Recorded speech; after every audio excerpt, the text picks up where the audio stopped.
โทแนวหน้ามืดปัวมัวตาแต่สองมือกำปืนยืนจ้องเกี่ยมพร้อมหน้าที่พิทักษ์เพื่อปกปากประสาพี่น้องเพื่อคนลาวทั้งพ้องเป็นเจ้าของดินแดนอาณาแนวหน้าดงนากะเว้าฮอเป่งเสียงดังนองแผดดังก้องทั่วท้องนาผาฝูงนกสกุน่าจะเว้าศัตรูเขาย่ำยีเข็นขาสร้างกรรมทำโทษประสาภาพเต็มตาแค้นอักหัวใจส่งเสียงเพลงแทนกายพวกอายขออวยพรใส่ถึงขวัญใจน้องนางแนวหลังแม้นหักผิดหอดกันหน้าที่นั้นแนบใจฝากฟังไกลกายแต่ใจเคียงกันพออุดมการอันเดียวกันลาตรีแนวหน้าเดือนดาวแจ้งเป่งแสงประกายอาบทาไปทั่วทานที่มันในจิตใจเฮาสดชื่นได้ยืนอยู่ภูมิทานเหล่านั้นเป็นเกียรติในป่าวัดการมอบสิวันเสิร์ชสุสานลา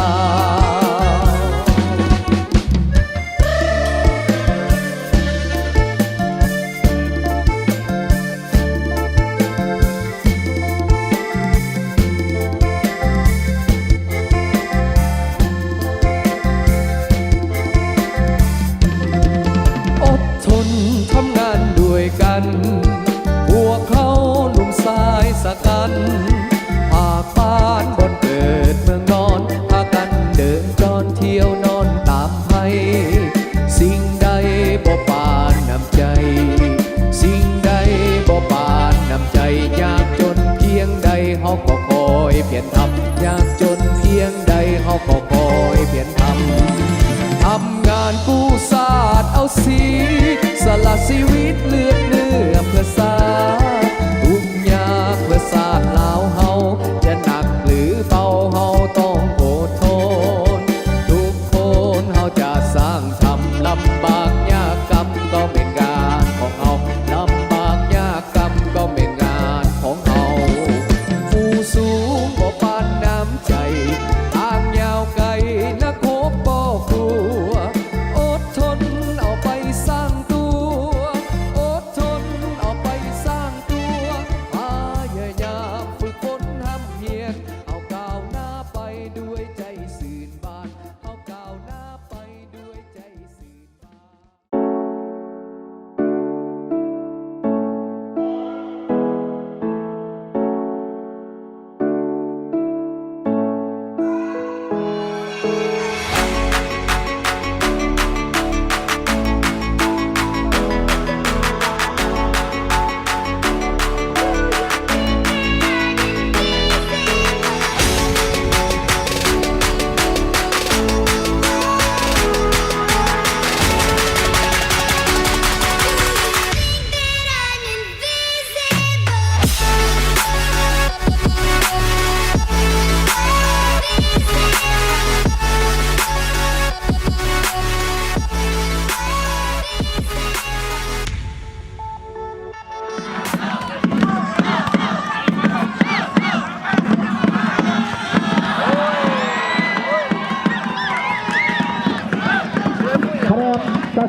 19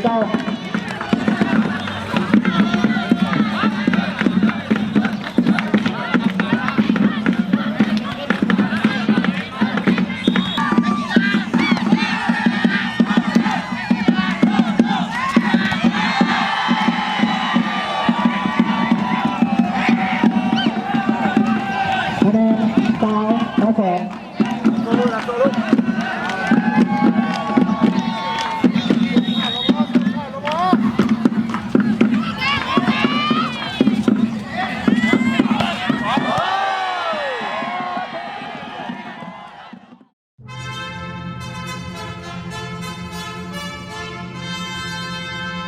เวทีมาฟังทีหนึ่งมันก็ ของห้องปกครองนักศึกษาเนาะตามมาด้วยก้อนที่2ก็คือก้อนนักกีฬาของนักศึกษาเสื่อมต่อหุ้น14เนาะก้อนที่3นำมากับแม่นักศึกษาเสื่อมต่อหุ้น15เนาะซึ่งมีนักกีฬาของความการแข่งขันทั้งหมดรายการก้อนที่4เป็นก้อนนักศึกษารุ่นสาว2ของห้อยหนึ่งตามมาด้วยก้อนที่5เป็นก้อนนักศึกษาหุ้นสาว2ของห้อย2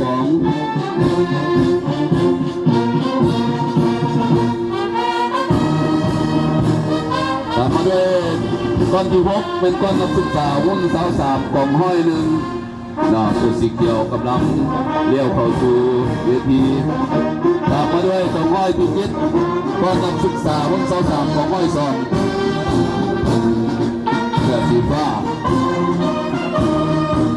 แล้วก็ติดตามมาด้วยของก้อนที่8ก็คือของห้อยนักศึกษาหุ้นสาว3ของห้อย3เสื้อสีแดงได้จัดตั้งพิธีสรุปปิดการแข่งขันกีฬาขึ้นอย่างเป็นทางการ เป็นเกียรติเข้าร่วมพิธีในครั้งนี้โดยแม่นสหายพันเอกคำพัฒน์สารีวรคณะพักกองอำนวยการวิทยาการตำรวจปราศนก็เป็นเกียรติเข้าร่วมขอสมเสยมีสหายพันกีฬาสิงขันคณะพัฒน์พันผ่านของนักศึกษาประจำปี2021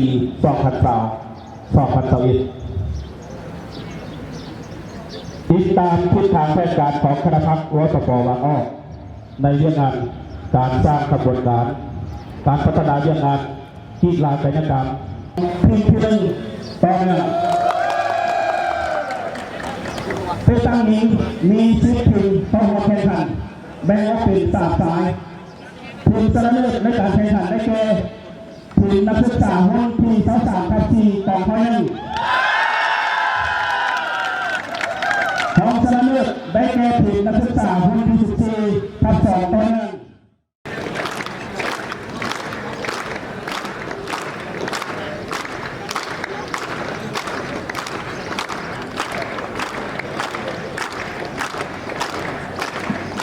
แฮ่ตบมือ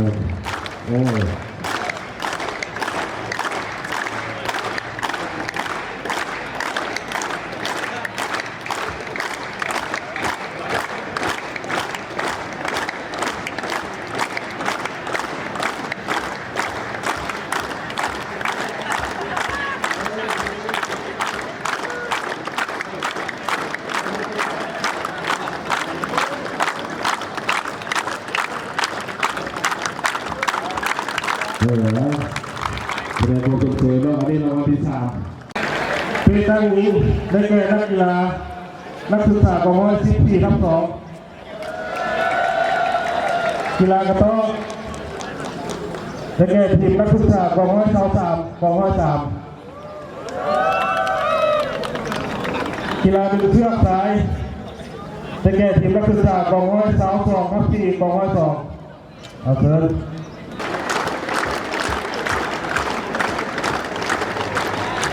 ตบมือพร้อมกันคนละเพื่อนตบเป็นจังหวะแห้ง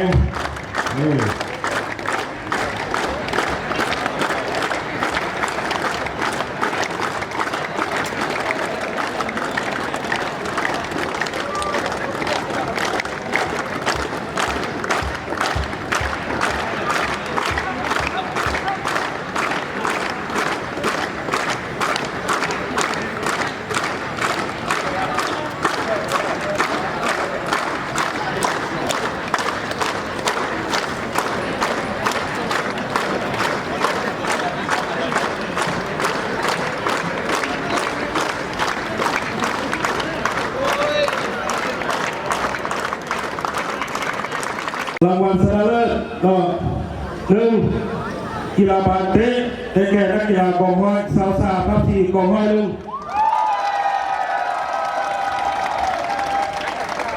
กีฬาบาสส่งสายได้แก่นักกีฬากองห้อย22ทับ4กองห้อย2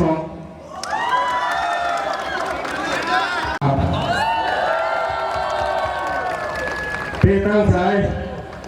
นักศึกษากองห้อย15 15/2ทีม2เป็นนักยิงในแก่นักกีฬากองห้อยเสา3/4กองห้อย1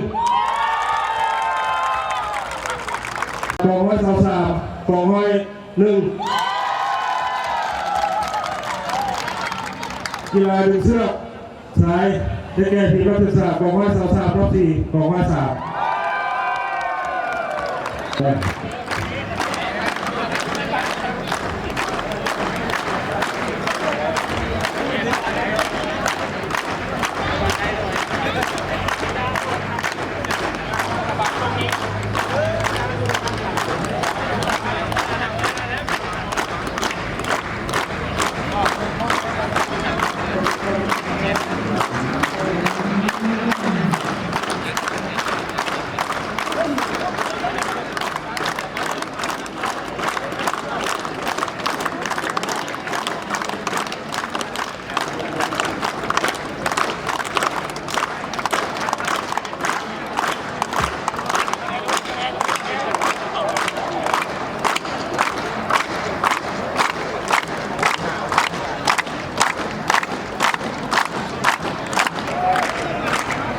ถือว่า